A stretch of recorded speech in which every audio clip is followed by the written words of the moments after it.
Hadirin jamaah salat subuh yang sama-sama dimuliakan oleh Allah Subhanahu wa taala.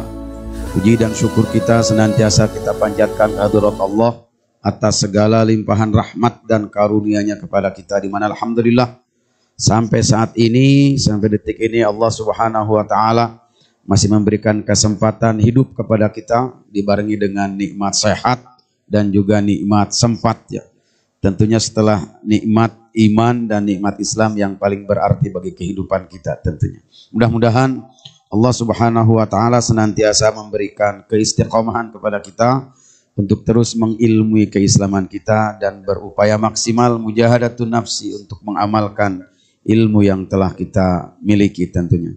Hadirin jamaah salat subuh yang sama-sama dimuliakan oleh Allah Subhanahu wa taala. Dalam kesempatan ini saya akan menyampaikan atau kita akan mencoba melihat bersama-sama terkait dengan permasalahan wakaf ya. Insyaallah.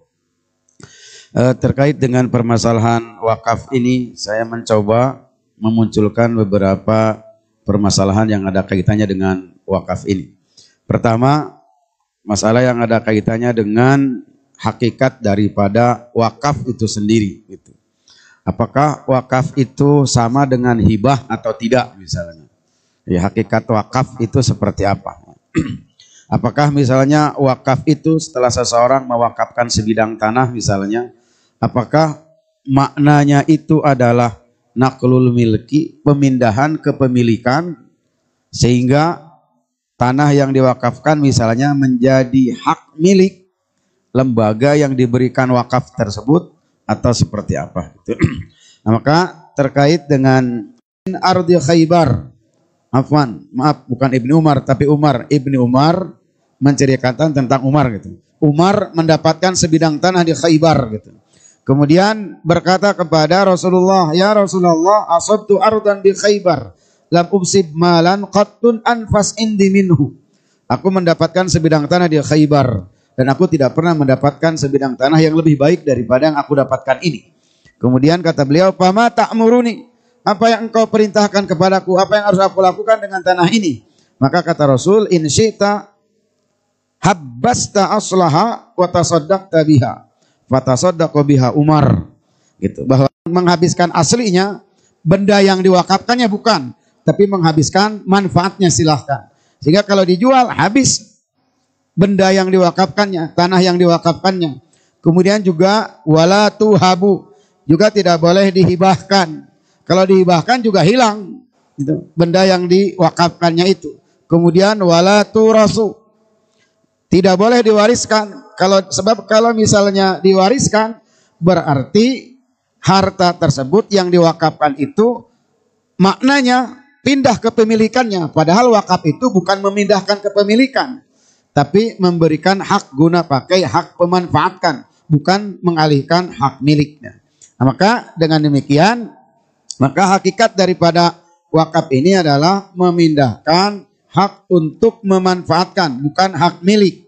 Sehingga dengan demikian bahwasanya wakaf ini menjadi amanah bagi nazir wakaf. Di tanah yang diwakafkan misalnya, maka nazir wakaf gitu. Itu menjadi bahwasanya kalau wakafnya untuk masjid, maka tidak boleh dalam hal ini ikut nimbrung di dalamnya, terlebih misalnya mengambil alih pemanfaatnya, terlebih misalnya menggugat misalnya. Ini mas sepakat kalau wakafnya untuk masjid. Ya, ini terkait dengan hakikat daripada wakaf. Jadi para ulama, mayoritas ulama, jumhur ulama mengatakan bahwa wakaf itu sifatnya pemindahan hak pemanfaatan ya, bukan hak milik. Sehingga karena pemindahan hak kemanfaatan berarti dalam hal ini ketika nazir wakaf diberikan tanah wakaf misalnya, maka itu menjadi amanah padanya sehingga harus dimanfaatkan dengan sebaik mungkin. Kemudian ada pendapat Malikiyah lagi selain daripada Hanafiyah tadi. Kata beliau, pendapat Malikiyah ini, annal mauquf yadhillu mamlukan lil waqif lakin takunul manfa'ah milkan laziman lil mauquf lahu. Ini senada dengan Abu Hanifah tadi, bahwasanya harta yang sudah diwakafkan, kepemilikannya masih tetap milik pewakaf yang memberikan wakaf, tapi manfaatnya menjadi hak dimakan. Adakah hak bagi pemberi wakaf tersebut?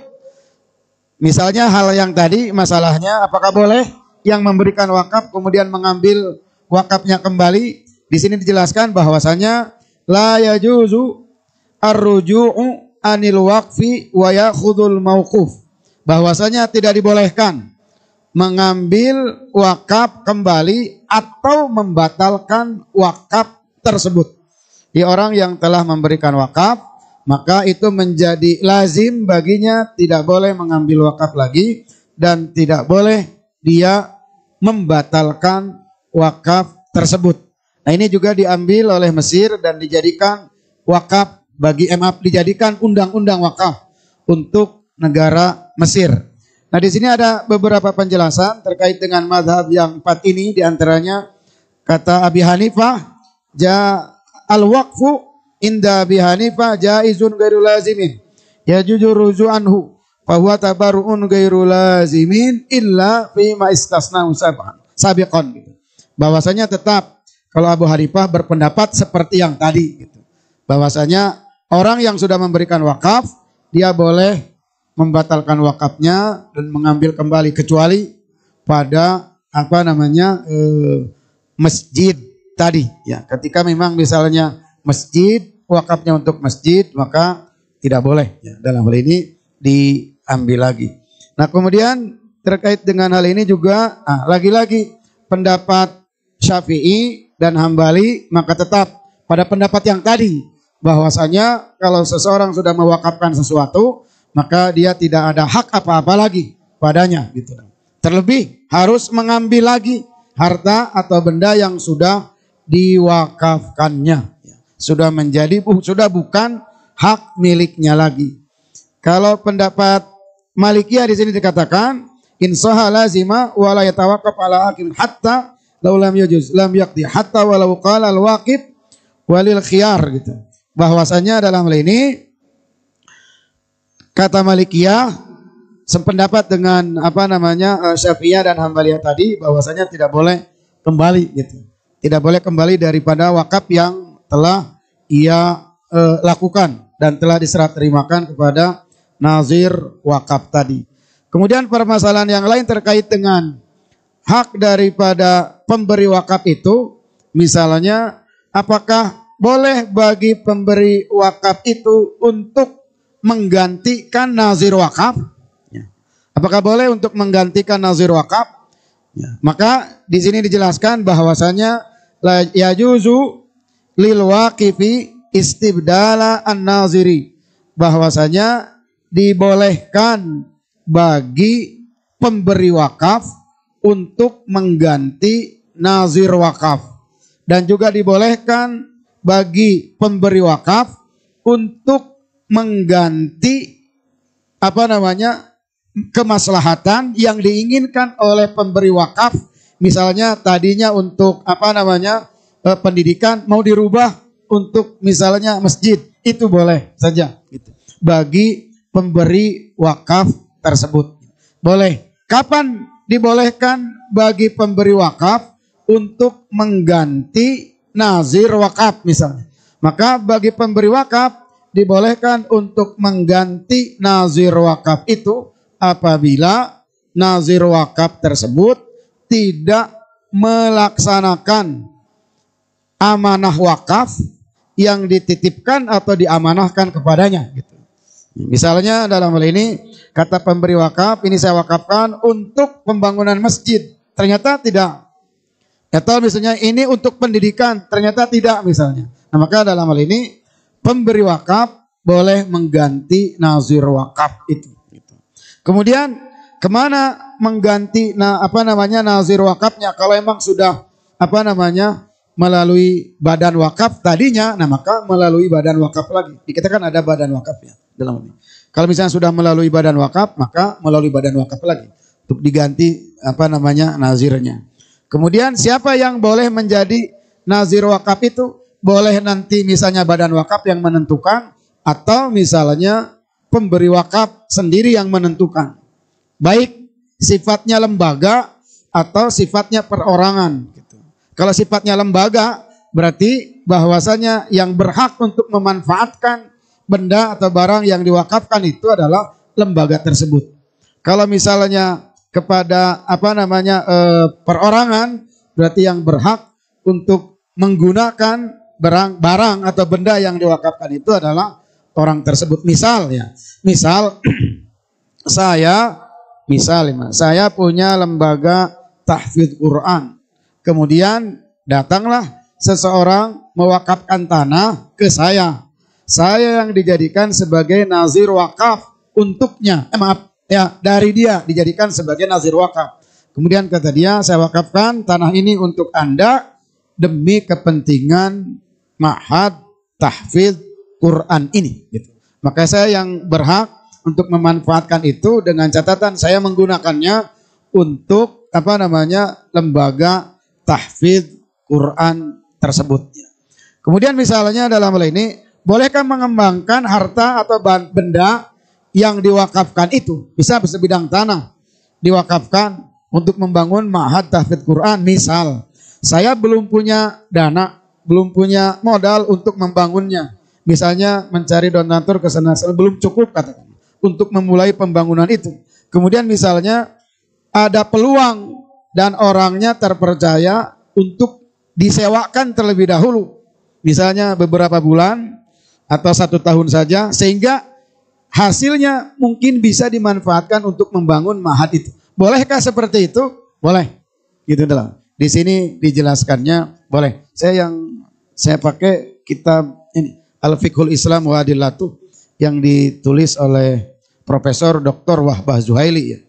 Beliau pakar fikih memang, S1, S2 dan S3-nya profesornya juga dalam masalah fikih. Sehingga kalau di kitab Al-Fiqhul Islam wa Adillatuh itu terkait dengan wakaf misalnya juga beliau melengkapinya dengan undang-undang yang dipakai oleh negara Mesir khususnya, tapi dalam hal ini di sini dimuatnya gitu dalam hal ini. Ya. Maka dalam hal ini bahwa di antara hak daripada pemberi wakaf, dia tidak berhak untuk mengambil kembali kecuali pendapat Hanafi, tapi tidak dipakai. Ya. Tidak dipakai itu pendapat Hanafi itu.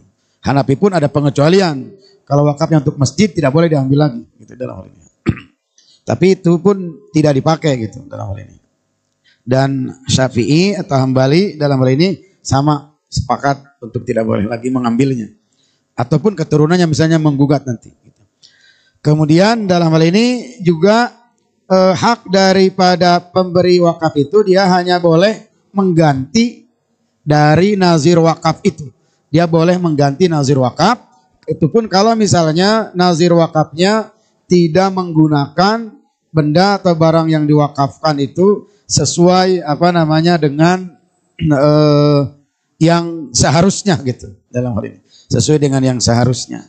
Kemudian ada permasalahan lain terkait dengan ini, misalnya wakaf ini apakah misalnya boleh misalnya sebidang tanah sudah dibangun misalnya masjid atau dibangun ma'had tahfidz atau apa gitu, kemudian misalnya pemerintah melihat bahwa tanah tersebut akan sangat bagus kalau digunakan untuk kepentingan masyarakat, kepentingan sosial. Setelah diteliti, disurvei, dipelajari, ini akan lebih memberikan manfaat kepada masyarakat banyak.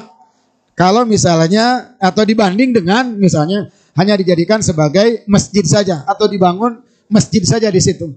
Kemudian misalnya pemerintah menawarkan kepada nazir wakaf untuk tukar guling misalnya. Tanah tersebut dibeli oleh pemerintah, dibayar, kemudian untuk membangun masjidnya ya. Kemudian diberikan tanah di daerah lain dan dipersilahkan dibangun lagi masjid di situ. Ini tukar gulingnya. Bolehkah atau tidak? Di sini dijelaskan bahwasanya boleh untuk dilakukan tukar guling dengan catatan. Satu, bahwasanya tanah yang tadinya misalnya di atasnya dibangun masjid, itu tanah wakaf, digunakannya untuk kepentingan masyarakat umum dan bukan untuk sesuatu yang bertentangan dengan syariat. Kalau untuk kepentingan pribadi, terlebih bertentangan dengan syariat, berarti tidak. Untuk kepentingan masyarakat ya, kepentingan umum gitu.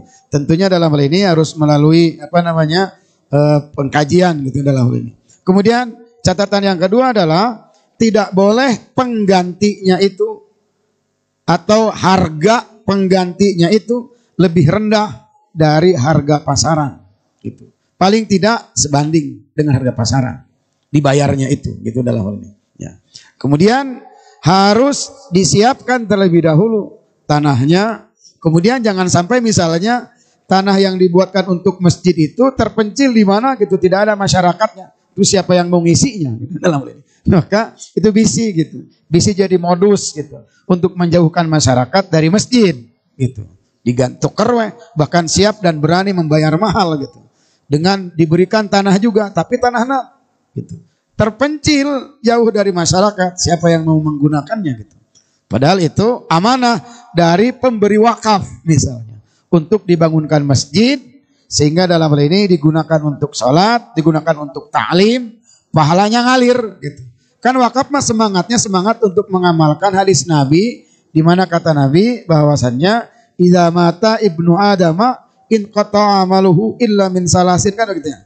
Ketika anak Adam wafat, maka terputuslah seluruh amalnya gitu. Tidak ada pahala lain yang akan dia dapatkan kecuali pahala dari amal soleh yang telah dia lakukan saat hidup gitu. Kalau sudah mati kan terputus seluruh amalnya.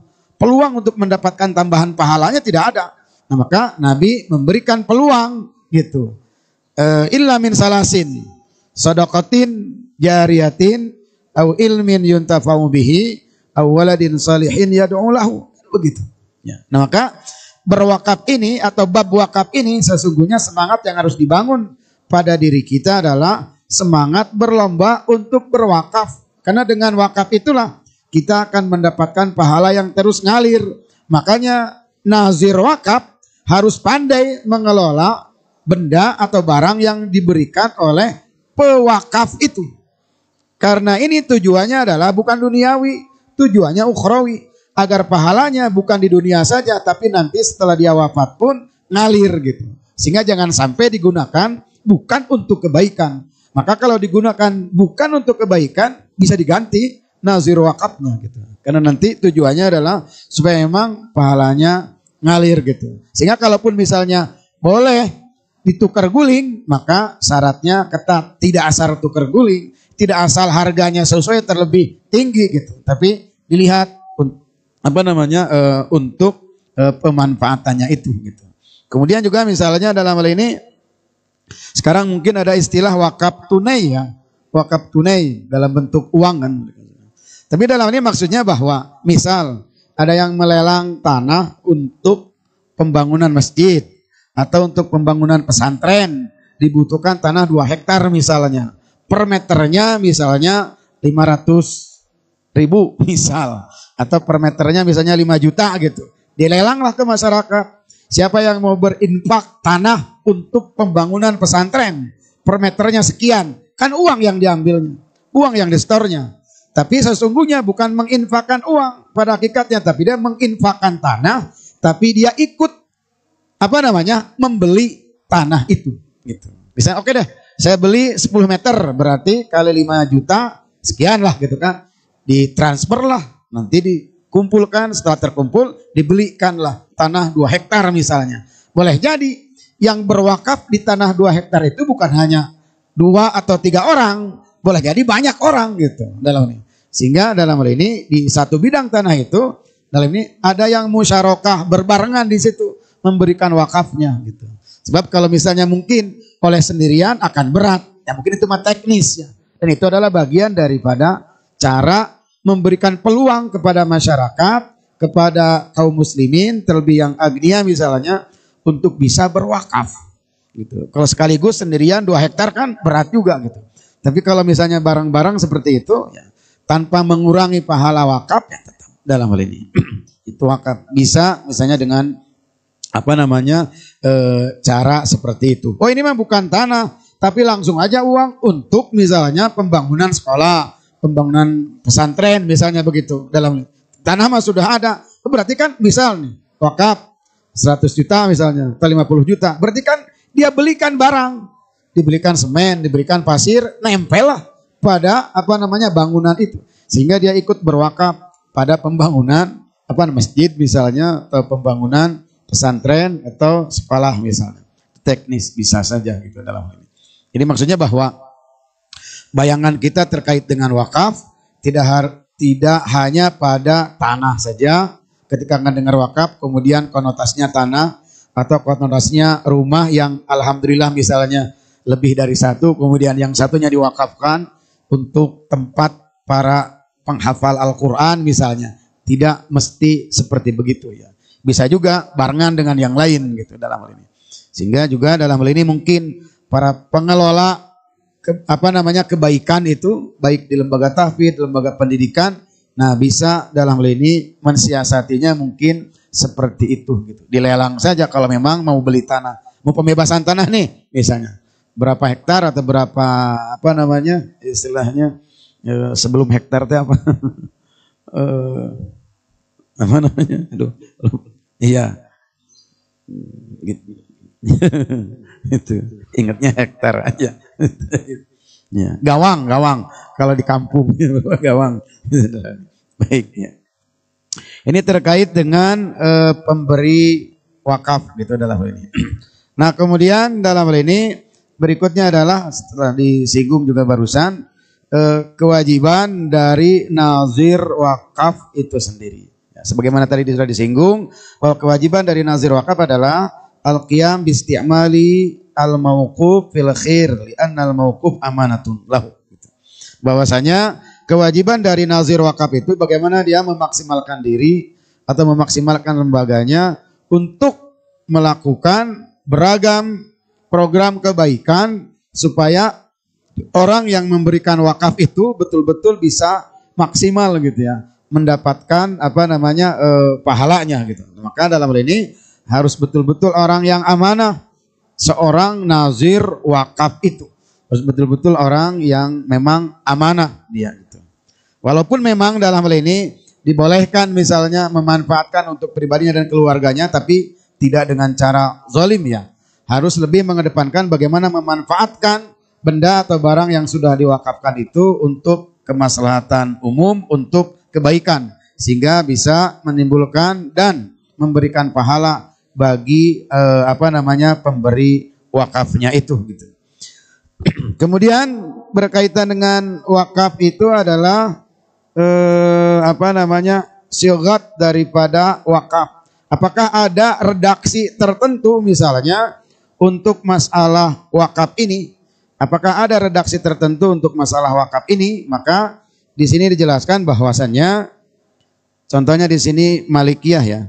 Syarat daripada syigat wakaf itu bahwasanya syigat wakaf itu syaratnya diantaranya adalah harus takbid.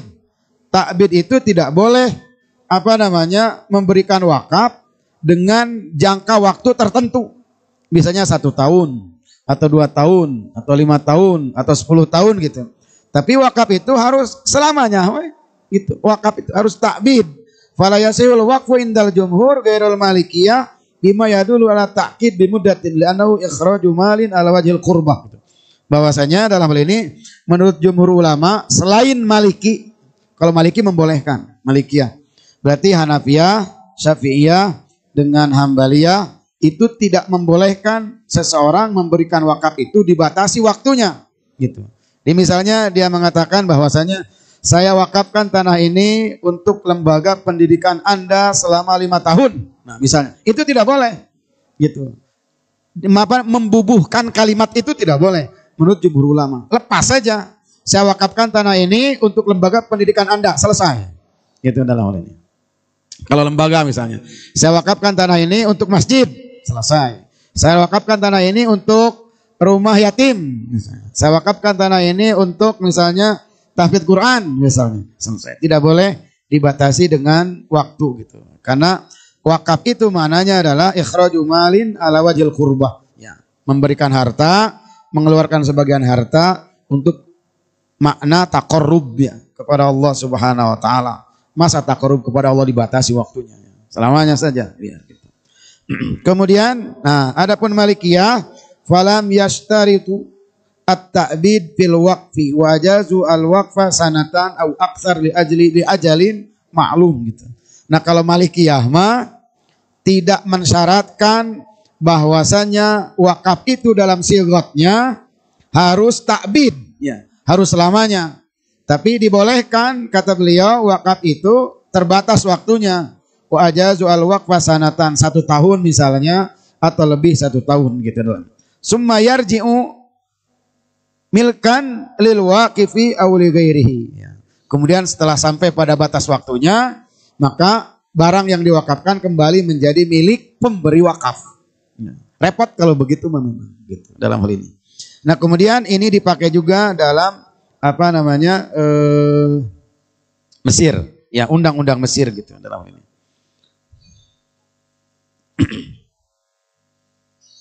Nah, di sini juga dalam ini dikatakan bahwasanya dalam undang-undang Mesir itu bahwa wakaf tidak boleh dibatasi waktunya dalam beberapa hal. Di antaranya waqfun la yasihu illa mu'abbadan wa taqutu batilun wa waqful masjid wal waqfu 'alal masjid wa hadza ra'yul jumhur. Kalau wakaf kepada masjid tidak boleh dibatasi waktunya. Walaupun misalnya dalam hal ini pendapat Malikiyah diambil oleh negara Mesir, tapi dalam hal ini tidak boleh untuk masjid dibatasi waktunya. Waqfun yajuzu kaunu muaqqatan wa mu'abbadan wa huwal waqfu ala ghairil masjid gitu. Kalau selain kepada masjid boleh dibatasi. Tapi kalau saya secara pribadi dalam hal ini lebih cenderung pada pendapat jumhur, ya, dalam hal ini. Kalau dibatasi repot nanti. Kasihan itu. Lembaga pendidikan sudah alhamdulillah gitu, sudah maju, tiba-tiba digugat atau diambil. Repot dalam hal ini. Maka dalam hal ini pendapat minoritas kalau dalam konteks wakaf itu tidak dipakai. Jadi kalau tadi misalnya boleh kembali, maka yang dipakai yang tidak boleh kembali gitu. Kemudian dalam hal ini boleh dibatasi, minoritasnya waktunya yang dipakai adalah yang tidak boleh dibatasi.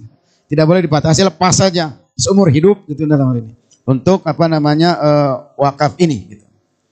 Kemudian berikutnya berkaitan dengan sesuatu yang diwakafkan. Mungkin tadi telah disinggung di awal bahwasanya sesuatu yang boleh diwakafkan itu secara umum adalah kullu ma yajuzu naf'uhu gitu. Bahwasanya segala sesuatu yang memang boleh secara syariat pemanfaatannya dan memang bermanfaat, maka semuanya itu boleh diwakafkan.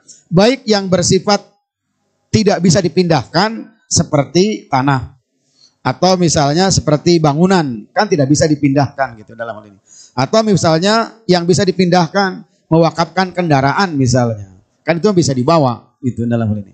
Nah, maka dalam hal ini yang penting dalam ini batokannya adalah bermanfaat dan memang bisa dimanfaatkan. Kemudian misalnya muncul permasalahan ketika misalnya mewakafkan tanah untuk masjid. Kemudian suatu saat dalam hal ini misalnya masjid tersebut termakan usia, kemudian rusak, bahkan hampir roboh, kemudian masyarakat tidak sanggup untuk merenovasinya gitu dalam hal ini.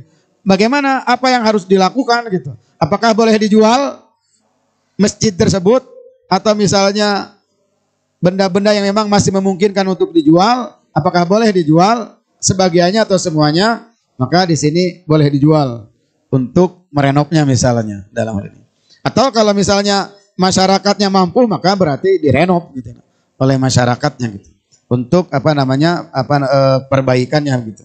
Atau misalnya sudah tidak produktif lagi misalnya tanah diwakafkan untuk kepentingan masyarakat, silahkan tanami, kemudian hasilnya bagikan misalnya kepada fakir miskin.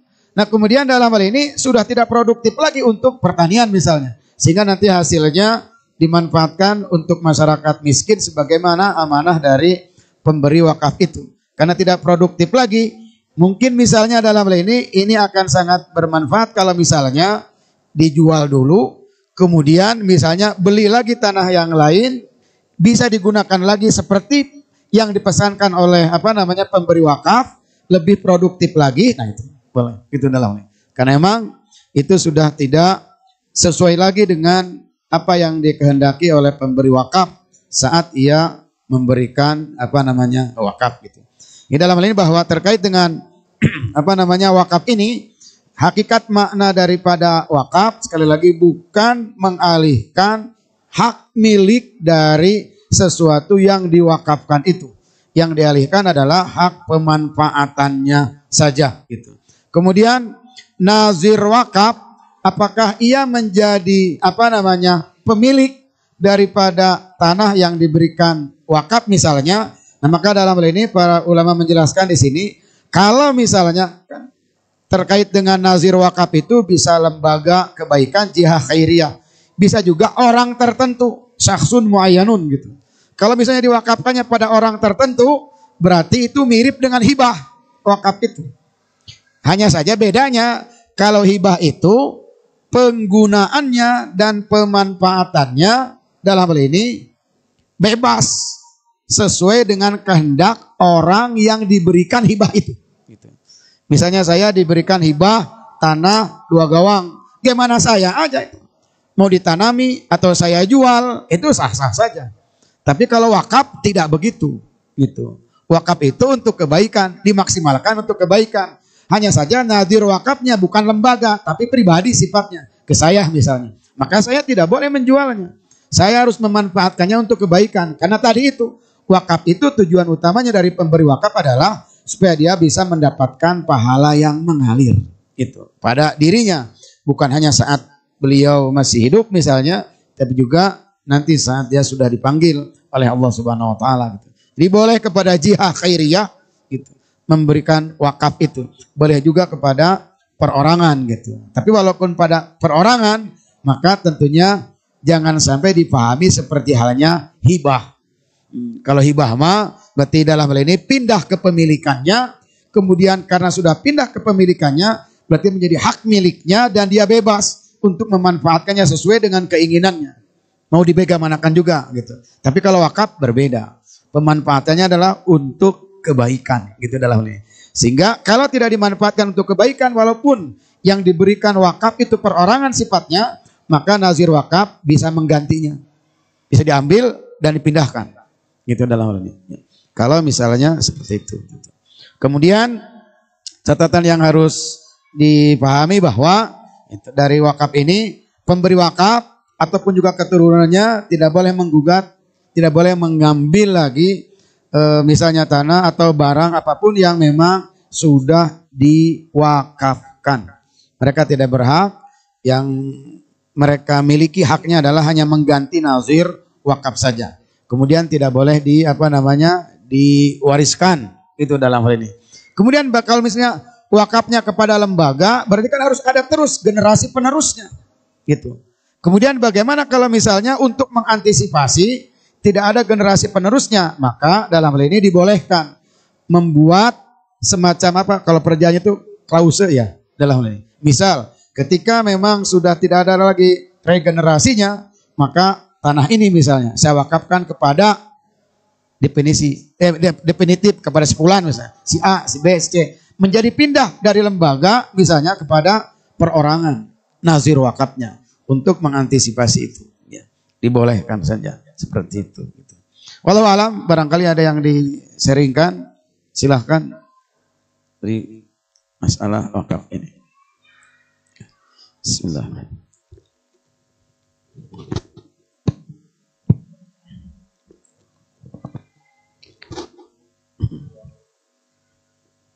Ya. Barangkali ada yang diseringkan terkait dengan bab wakaf ini. Ya. Mangga.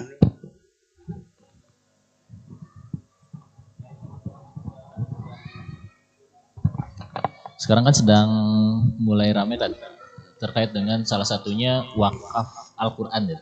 Wakaf Al-Quran. Saya sempat diskusi dengan beberapa tokoh ya terkait dengan wakaf Quran ini. Ada yang mengatakan ketika kita berwakaf, contohnya wakaf 100.000 untuk satu Quran. Ya. Karena sekarang memang banyak aktivitas penggalangan dana lewat media online gitu ya. Ya. Artinya wakaf Qurannya dibuat dalam bentuk paket gitu. Jadi misalkan 150.000 untuk satu Al-Quran yang nantinya akan disalurkan ke pelosok daerah. Ya. Nah, apakah 150.000 ini harus dirinci? Maksudnya Al-Qurannya berapa, gitu, terus biaya operasionalnya berapa? Apakah itu harus disampaikan kepada publik terkait dengan nilai wakaf itu, ataukah misalkan cukup 150 untuk wakaf itu, gitu maksudnya? Atau memang harus dirinci biaya operasionalnya berapa, terus biaya ukurannya berapa? Ya. Kurang lebih gitu. Baik, ya. Baik, syukron. Ya memang ya, mungkin yang sering misal ke tempat, saya juga beberapa kali datang dari lembaga tersebut ya, di mana memang dia concern untuk memperhatikan masyarakat yang nun jauh di sana, mungkin dalam hal ini ya untuk memiliki Al-Quran saja mungkin susah gitu, sehingga diinisiasilah oleh lembaga itu untuk mengajak masyarakat supaya berwakaf Al-Quran bagi mereka yang ada di pelosok gitu. Hanya saja mungkin untuk memudahkan sehingga dalam hal ini tidak mengambil Qurannya langsung, tapi memfasilitasinya dengan nominal sekian untuk berapa Quran misalnya ya, atau satu Quran begitu. Apakah memang harus dirinci dari kitanya operasional sekian misalnya, wakaf sekian? Tidak mesti gitu. Bahwasanya sudah cukup misalnya saya mau ikut berwakaf Al-Quran nih 500.000, sudah selesai gitu dalam hal ini. Kemudian misalnya nanti lembaga tersebut, apakah yang 500.000 itu dalam hal ini harus semuanya diberikan Al-Quran, atau misalnya boleh diambil sekedar untuk biaya operasional, ongkos misalnya dan lain sebagainya gitu lah, operasional. Itu tidak mesti gitu dalam hal ini. Boleh digunakan sebagiannya untuk biaya operasional. Berarti dia kategorinya lembaga tersebut ya sebagai nazir wakaf gitu. Kan lembaga itu kan tentunya di dalamnya ada orang-orangnya gitu. Orang-orangnya juga kan harus diperhatikan gitu dalam hal ini. Ya, sehingga dalam hal ini untuk operasional kesana kemari misalnya, terlebih misalnya yang ikut bergabung di lembaga itu, maaf misalnya, kalau istilah Sunda, bawa perut, ninggalkan perut gitu. Jadi bawa perut sendiri, ninggalkan keluarga, misalkan begitu. Kan juga harus diperhatikan kan seperti itu. Maka dalam hal ini dibolehkan bagi nazir wakaf ikut memanfaatkan untuk pribadi dan keluarganya, tapi dalam hal ini tidak dalam rangka merusak amanah wakafnya gitu. Dalam ini sekedar untuk ya misalnya makan untuk dirinya dan keluarganya begitu, maka dibolehkan. Jadi tidak mesti dirinci dari kita sebagai pemberi wakafnya misalnya, dan juga bagi nazir wakafnya dalam hal ini untuk biaya operasional boleh saja. Kecuali kalau misalnya dia sebagai pegawai, istilah semacam pegawai negeri gitu ya, udah misalnya digaji gitu. Terlebih misalnya ada syarat bahwasanya aku penuhi semua kebutuhanmu, jalankan saja wakaf sana kemari bagikan misalnya, itu mah ya sudah digaji gitu. Tidak, dalam hal ini tidak mengambil dari situ gitu. Kan misalnya dalam ini mungkin ya bahwa lembaga-lembaga itu bermunculan, ya sangat boleh jadi bahwasanya di dalamnya bukan hanya sekedar memfasilitasi masyarakat bagaimana bisa mendapatkan pahala dari wakafnya itu tanpa memperhatikan pribadinya dia atau orang-orang yang memang ikut bergabung di lembaga tersebut gitu. Makanya secara hukum di sini juga dijelaskan boleh saja gitu. Nazir wakaf menggunakan sebagiannya untuk biaya operasional misalnya begitu dalam hal ini. Allahu a'lam bishawab. Barangkali ada yang lain yang mau di-sharingkan misalnya.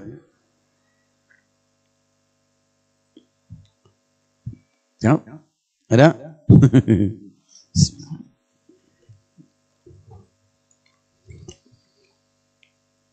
Ya. Baik, ya. Hadirin wal hadirat, ya. Kalau tidak ada lagi yang mungkin bisa di-sharingkan, barangkali ini saja mungkin yang bisa saya sampaikan dalam kesempatan kali ini. Ya. Tentunya apa yang saya pahami kemudian saya sampaikan kembali dari rujukan yang saya miliki. Tentunya bukan segalanya, marilah kita gali lagi bersama, kita perdalam lagi bersama sehingga kita bisa mendapatkan pemahaman yang lebih luas dan lebih mendalam lagi, kemudian kita mengamalkan syariat Islam yang kita yakini kebenarannya ini bisa lebih mantap, lebih tenang, tentram dan juga nyaman, lebih fokus, khusyuk dan serius tentunya. Ya, kurang lebihnya mohon maaf. Aqulu qauli hadza wa astaghfirullah li wa lakum. Assalamualaikum warahmatullahi wabarakatuh.